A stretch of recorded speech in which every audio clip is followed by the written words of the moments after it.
ご覧の通りネリはもうすでに中を取っています。 Umpisa na ng round 4 mga bay. に関してはスリップかなという雰囲気はありま So したけれど bago も、 nga magtapos yung round 3 ay bumagsak si Luis Neri. そういう感じです。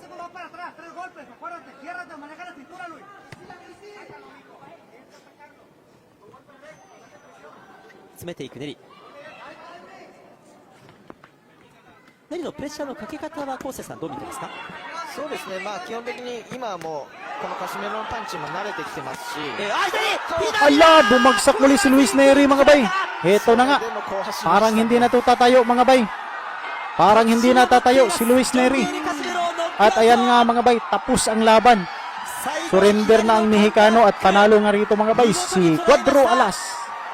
Yan, daghang salamat mga bay. Hanggang sa dulo, hindi pa rin kayo bumibitaw. Nais ko pong malaman inyong reaksyon sa aking video. Nag-comment na po sa baba at babasahin po natin yan. Daghang salamat at sa Diyos ang lahat ng papuri.